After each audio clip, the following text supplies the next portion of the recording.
Perkenalkan, nama saya Cahya Kala Ramadhani dengan NIM 6424017. Perkenalkan, nama saya Alika Nur Oktaviani dengan NIM 6424041. Perkenalkan, nama saya Rizin Rahmania dengan NIM 64240142. Perkenalkan, nama saya Sahur Ramadan dengan NIM 64240161. Pada video ini, kami akan mempresentasikan proyek perpajakan kami yang berjudul Penerapan PPh Pasal 23 terhadap jasa instalasi CCTV pada PT Yuda Prawira Group atau Kopikal. Presentasi ini membahas penerapan pajak mulai dari pemotongan, penyetoran, hingga pelaporan PPh Pasal 23. Melalui video ini, kami harap dapat memberikan pemahaman yang nyata mengenai penerapan pajak dalam dunia kerja. Langsung saja kita masuk ke videonya. Baik, langsung saja kita masuk ke materi presentasi kami yang berjudul proyek, yaitu analisis penerapan PPh Pasal 23 pada jasa instalasi CCTV PT Yuda Prawira Group atau KAL. Untuk slide kedua ini berisi daftar anggota kelompok kami yang tadi sudah kami tampilkan di bagian awal. Lanjut, untuk slide ketiga ini berisi latar belakang dari proyek perpajakan yang kami kerjakan. Alasan kami memilih kasus pemasangan CCTV ini ada karena transaksi jasa seperti ini sering terjadi di dunia kerja, terutama di perusahaan yang membutuhkan layanan teknis dari pihak luar. Dalam situasi seperti ini, perusahaan tidak hanya melakukan pembayaran biasa, tetapi ada kewajiban perpajakan yang harus diperhatikan, yaitu pemotongan PPh Pasal 23. Jasa instalasi CCTV sendiri termasuk ke dalam kategori jasa lainnya. Sehingga, ketika perusahaan menggunakan jasa tersebut, ada proses pemotongan, penyetoran, dan pelaporan pajak yang wajib dilakukan. Banyak perusahaan yang masih sering mengabaikan hal-hal teknis seperti ini, padahal kesalahannya bisa berpengaruh pada administrasi perpajakan mereka.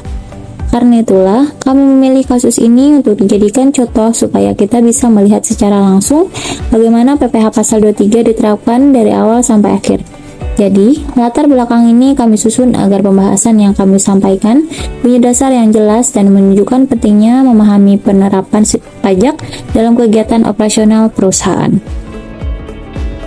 Pada slide keempat ini berisi rumusan masalah yang menjadi dasar proyek ini. Jadi, dalam transaksi pemasangan CCTV ini, kami ingin mengetahui bagaimana penerapan PPh jasa dari pihak luar. Rumusan masalahnya mencakup beberapa hal seperti apakah jasa instalasi CCTV termasuk objek pajak PPh 23, beberapa tarif yang dikenakan, bagaimana cara menghitung jumlah pajak yang harus dipotong, dan bagaimana alur administrasi yang harus dilakukan perusahaan. Dengan adanya rumusan masalah ini, pembahasan kami jadi lebih terarah dan fokus pada hal-hal yang memang diperlukan dalam kasus perpajakan seperti ini. Next. Tujuan pembahasan.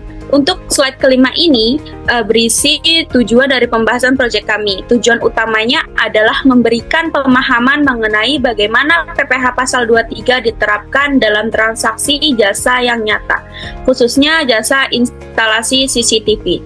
Kami ingin menunjukkan bukan hanya tarif dan jenis pajaknya saja, tetapi juga bagaimana perusahaan sebagai pemotong pajak menjalankan kewajiban administratifnya, mulai dari proses pemotongan, penyetoran, sampai laporan pajaknya. Dari tujuan ini, kita bisa melihat gambaran lengkap tentang pentingnya kepatuhan perusahaan terhadap administrasi pajak. Di sini saya akan menjelaskan tentang PT Yuda Prawira Group, dikenal sebagai perusahaan di sektor food and beverage. Perusahaan ini memiliki merek dagang Coffee Cup atau Cup Kopi dan Milk Bar untuk produk dan operasional kedai kopi. PT Yuda Prawira Group mulai berdiri sekitar 2019 atau setidaknya merek Coffee Cup lahir pada 2019 oleh pendiri perusahaan. Brand dan operasional Coffee Cup. Coffee Cup dikembangkan dari sebuah kedai kecil yang dirintis oleh pendiri di garasi rumah di Jatiwaringin, Bekasi.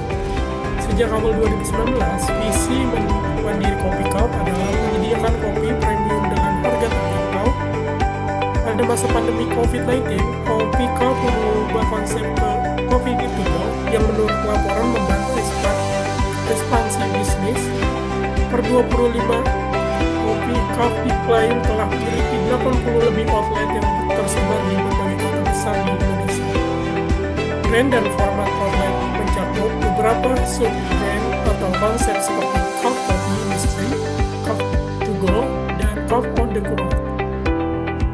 Pendiri dan founder. Siapa sih dibaliknya? Pendiri PT Yuda Prawira atau Kopikaf adalah Danang Yuda Prawira. Ia adalah alumni dari program studi ekonomi pengembangan di Universitas Jenderal Sudirman.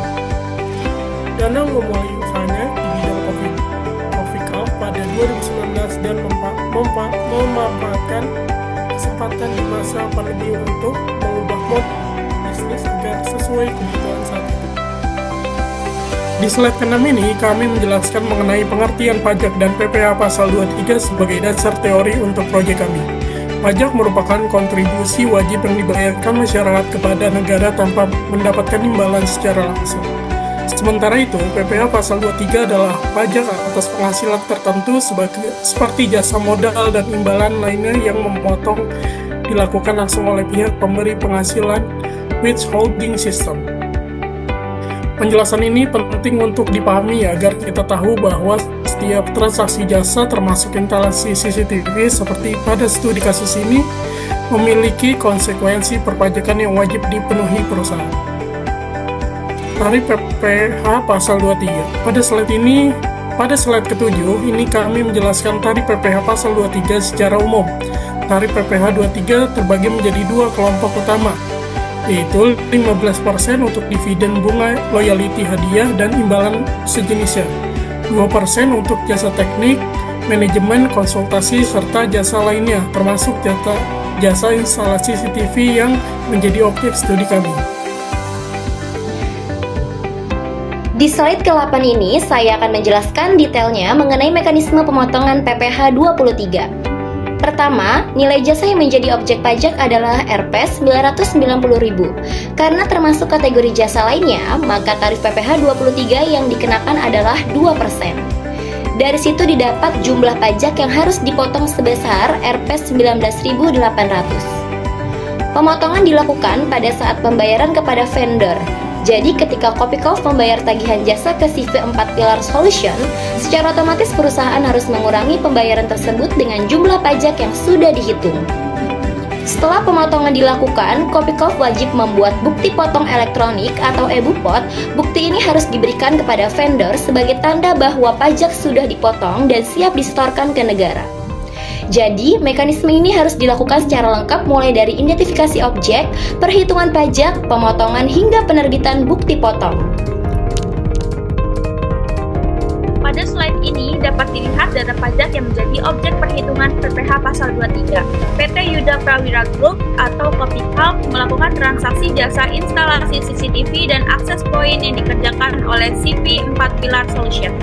Nilai jasa atau jumlah bruto yang dikenakan pajak dalam transaksi ini adalah sebesar Rp990.000 karena jenis jasanya termasuk kategori jasa teknik atau jasa lainnya, maka transaksi ini secara langsung menjadi objek pemotongan PPh pasal 23 dengan tarif 2%.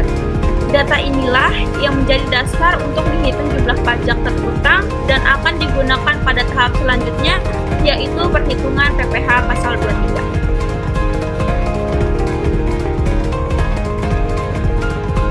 Untuk pengisian SPT masa PPh 23 ada beberapa tahapan yang harus dilakukan.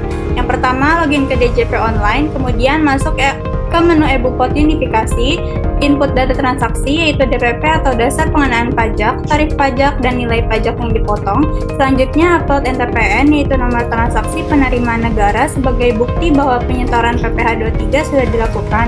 Setelah itu, lakukan generate bukti potong melalui e-bupot sehingga bukti potong resmi bisa diunduh dan diberikan kepada pihak yang dipotong. Langkah terakhir adalah mengisi dan mengirim SPT masa hingga memperoleh BPS atau bukti penerimaan surat. Perhitungan PPh 23 digunakan sebagai berikut.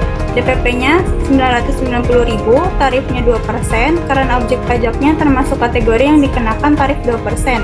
Maka perhitungannya adalah 2% dikali 990.000 hasilnya 19.800. Jumlah inilah yang disetorkan ke negara dan kemudian dilaporkan dalam SPT masa.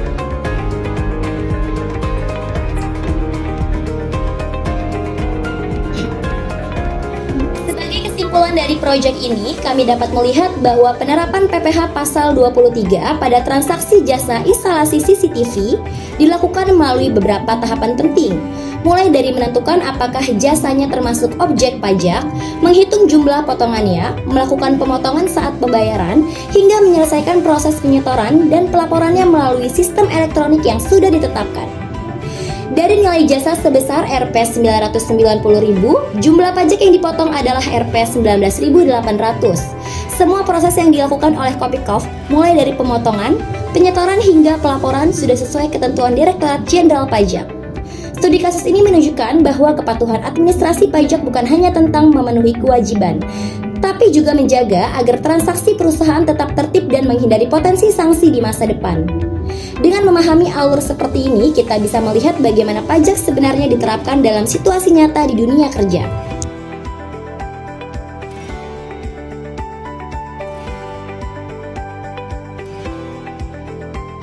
Saya akan menjelaskan cara mengisi SPT masa PPh Pasal 23 mulai dari identitas wajib pajak, penentuan objek pajak, perhitungan pajak, sampai dengan penandatanganan formulir. Saya menggunakan data transaksi dari PT Yuda Prawira Group sebagai pihak pemotong pajak dan transaksi jasa instalasi CCTV yang dilakukan oleh CV4 Pilar Solutions. Maka pertama adalah menentukan masa pajak. Pada dokumen transaksi tercantum tanggal 10 November 2025 sehingga masa pajaknya adalah bulan 11 tahun 2025. Ini yang akan kita isi pada bagian kanan atas formulir SPT. Bagian berikutnya adalah mengisi identitas pemotong pajak karena PT Yuda Prawira Group bertindak sebagai pemotong PPh 23. Maka data yang diisi adalah perusahaan tidak saya isi karena bersifat privacy, nama perusahaan PT Yuda Prawira Group, alamat perusahaan Jalan Sangatta Asri nomor 57 Bekasi. Bagian ini wajib diisi lengkap sebagai identitas badan usaha yang melakukan pemotongan pajak. Kemudian kita masuk ke bagian B, yaitu daftar objek pajak PPh Pasal 23. Pada kolom uraian jasa yang diberikan adalah jasa instalasi dan setting CCTV. Selanjutnya kolom KAP garis miring KJS-nya yaitu 41124 garis miring 004. Selanjutnya nilai jasa instalasi tercantum sebesar Rp990.000. Jadi pada kolom jumlah penghasilan brutonya diisi sebesar Rp990.000. Nilai ini yang menjadi dasar perhitungan PPh 23 karena PPh 23 hanya dikenakan atas bagian jasanya saja, bukan total seluruh tagihan. Setelah mendapatkan DPP, kita hitung PPh 23 dengan tarif 2% dikali 990.000, hasilnya 19.800. Jadi PPh 23 yang harus dipotong dan disetor oleh pihak pemotong adalah Rp19.800. Pada kolom jumlah penghasilan brutonya sama, yaitu sebesar 990.000 dan PPh terpotongnya 19.800. Pada bagian ini tidak ada penjelasan mengenai PPh 26 karena fokus SPT yang kita laporkan hanya pada PPh Pasal 23. Jadi kolom atau bagian terkait PPh 26 dikosongkan karena tidak ada transaksi maupun pemotongan yang termasuk objek PPh 26. Di bagian lampiran, memberikan tanda checklist pada dokumen yang dilampirkan. Untuk bagian ini yang dicentang adalah nomor 1, surat setoran pajak atau e-billing dengan NTPN, nomor 2, daftar bukti pemotongan PPh 23, nomor 3, bukti pemotongan PPh 23. Dokumen lainnya seperti PPh 26 dan surat kuasa tidak dicentang karena tidak digunakan. Terakhir, mengisi bagian pernyataan dan tanda tangan. Pada bagian ini diisi nama pimpinan yaitu Polip, dan PWP tidak saya isi karena bersifat privacy, dan yang terakhir ada tanda tangan. Untuk masa pajak bulan November, maka tanggal penyetorannya adalah 10 Desember 2025. Dengan demikian, formulir SPT masa PPh 23 telah terisi lengkap mulai dari identitas wajib pajak, objek pajak, perhitungan pemotongan, hingga penandatanganan. Inilah alur pengisian SPT dari awal sampai akhir untuk transaksi jasa instalasi CCTV tersebut. Sekian video presentasi penjelasan dari kelompok kami mengenai penerapan PPh Pasal 23 pada jasa instalasi CCTV di PT Yuda Prawira Group atau Kopikov. Terima kasih sudah menonton.